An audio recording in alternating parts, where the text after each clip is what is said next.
Good day, my name is Tuwitle Spanda. Welcome to another Fluid Mechanics 101 presentation. Total pressure required. So far we have examined the frictional pressure drop in water systems, piping consisting of pipe, fittings, valves, etc. So we have calculated the pressure drops in the pipes, in the fittings, valves and stuff. We also calculated the total pressure required to pump water through a pipeline up to a delivery station at an elevated point. The total pressure required at the beginning of a pipeline for a specified flow rate consists of three distinct components. So you have the frictional pressure drop, elevation head, and the delivery pressure, which is these components here. The first item is simply the total frictional head loss in all straight pipe, fitting, valves, etc. The second item accounts for the pipeline elevation difference between the origin of the pipeline and the delivery terminals. You find that sometimes the vessel you're pumping from is at a higher level and the vessel you're pumping to is at a lower level, or vice versa. If the origin of the pipeline is at a lower elevation than that of the pipeline terminus or delivery point, a certain amount of positive pressure is required to compensate for the elevation difference. On the other hand, if the delivery point were at a lower elevation than the beginning of the pipeline, gravity will assist the flow and the pressure required at the beginning of the pipeline will be reduced by this elevation difference. Sometimes you don't even need a pump, you can use your gravity to pump fluid from one tank to another. The third component, delivery pressure at the terminal, simply ensures that a certain minimum pressure is maintained at the delivery point, such as a storage tank. Let's say maybe you're using a nozzle at the delivery point, so you usually need a certain pressure for it not to block. For example, if water pipeline requires 800 psi to take care of frictional losses, and the minimum delivery pressure required is 25 psi, which is pound per square inches, the total pressure required at the beginning of the pipeline is calculated as follows. We assume that there are no elevation difference between the beginning of the pipeline and the delivery point. The elevation head or component 2 is 0. So therefore the total pressure required is 825 psi. Next, consider elevation changes. If the elevation at the beginning is 100 feet and the elevation at the delivery point is 500 feet, which means the delivery point is high, then your total pressure now will be this 998, which is higher because you are pumping against gravity. The middle term in this equation represents the static elevation head difference converted to psi. Finally, if the elevation at the beginning is 500 feet and the elevation at the delivery point is 100 feet, so which means now your delivery point is lower in terms of elevation as compared to your starting point. Hence, you have some gravity to assist you. Therefore, the total pressure required is low, 651 versus 998 versus 825. It can be seen from the preceding that the 400 feet advantage in elevation in the final case reduces the total pressure required by approximately 173 psi compared to the situation where there was no elevation difference between the beginning of the pipeline and delivery point. Effect of elevation. So now the preceding discussion illustrated a water pipeline that had a flat elevation profile compared to an uphill pipeline and a downhill pipeline, which means it's just a straight pipe which is going either downhill or uphill or straight. But usually in the real life or in the real world, that doesn't happen. You find your pipes zigzag up and down, trying to clear some obstacles along the way. There are situations where the ground elevation may have drastic peaks and valleys that require careful consideration of the pipeline topography. In some instances, the total pressure required to transport a given volume of water through a long pipeline may depend more on the ground elevation profile than the actual frictional pressure drop. What does that mean? It means that you find that your P elevation here is large as compared to this in some instances.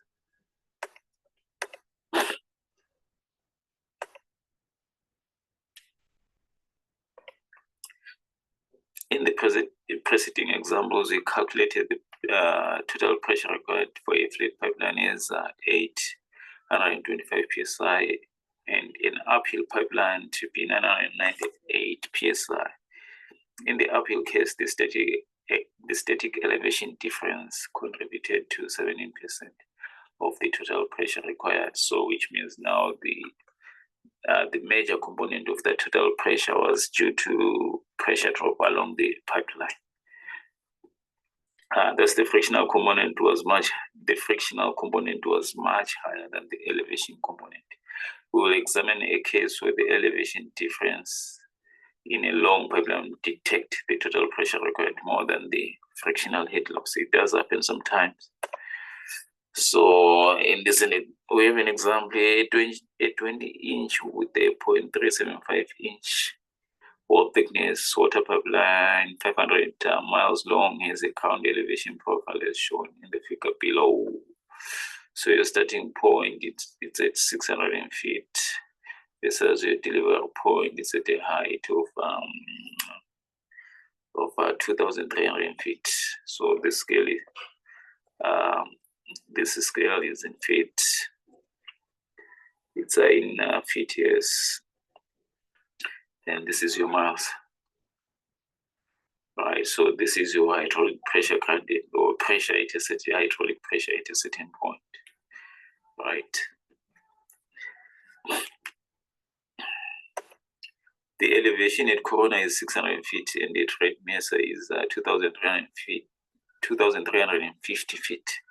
Calculate the total pressure required at the Corona pump station to transport 11.5 megagal per day of water to Red Mesa storage tanks, assuming a minimum deliverable pressure of 50 psi at Red Mesa. Use the Hazel-Williams equations with this a C factor of 140 if the pipeline operating pressure cannot exceed 1,400 psi, which means whatever pressure in your piping system should not exceed 1,400 psi. How many pumping stations besides Corona will be required to transport the given flow rate?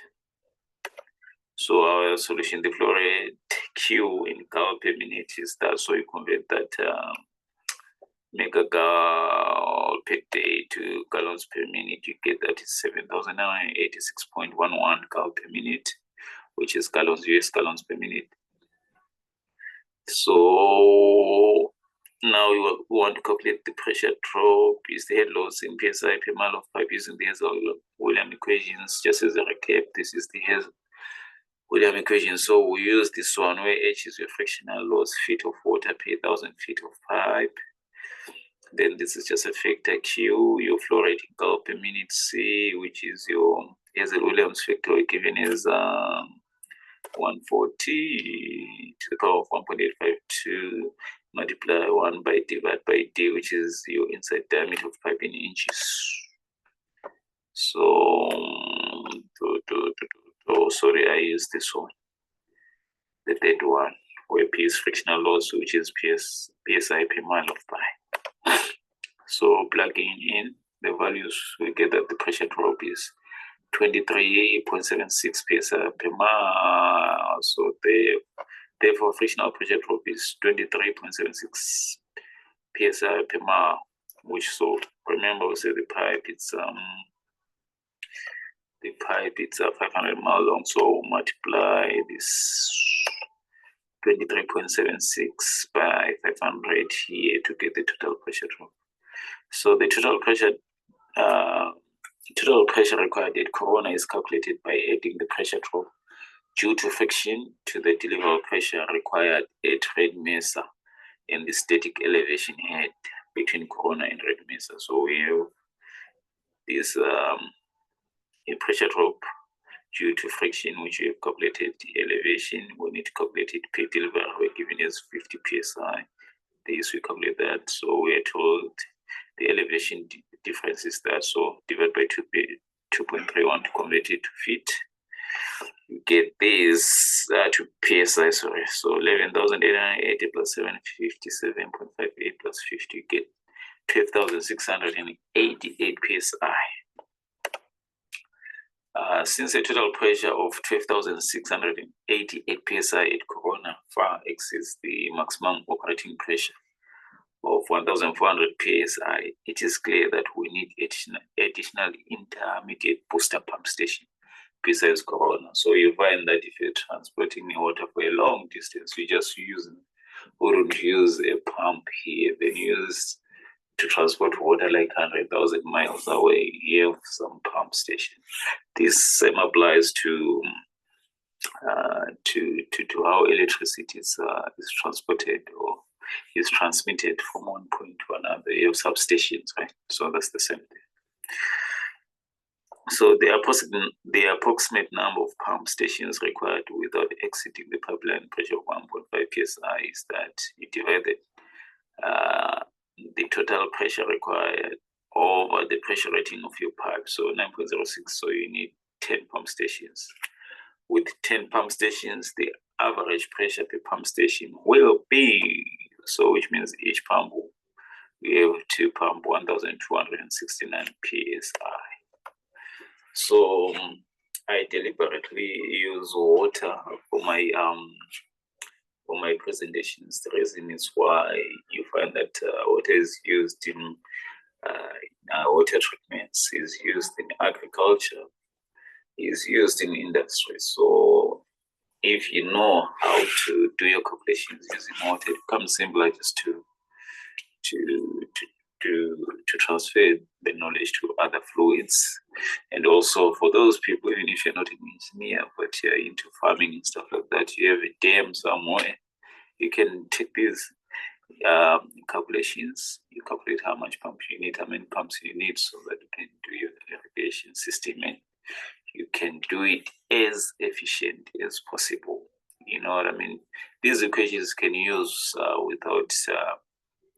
without having any engineering background and without having you to derive them. Just knowing the equation, knowing how to apply it as efficiently as possible. You can use it in your day-to-day life. So it's for those entrepreneurs, those people in farming. You know, we don't have, we are not engineers by profession, but people are technical minded. Some of the most best engineers, you know, they're not engineers by school, but they learn this stuff in the industry and they apply them in the real life. The problem with our youths these days, or people, they are too academic, they cannot apply whatever. They learn from the textbook to the real life, and it's frightening, really and truly. So to me, this presentation, they're becoming personal each and every day because I do apply them on my real life, and I see it working, and it has improved. I have improved in many ways my technical skills by just reading this stuff. That's why I decided just to share with other people. So as usual, thank you so much for watching. And if you have any queries, any additions, any submissions, do not hesitate to contact me on my email address, which is tubasfund@gmail.com. Please do not forget to hit that like, subscribe, and comment on my YouTube channel to learn some more lit engineering stuff.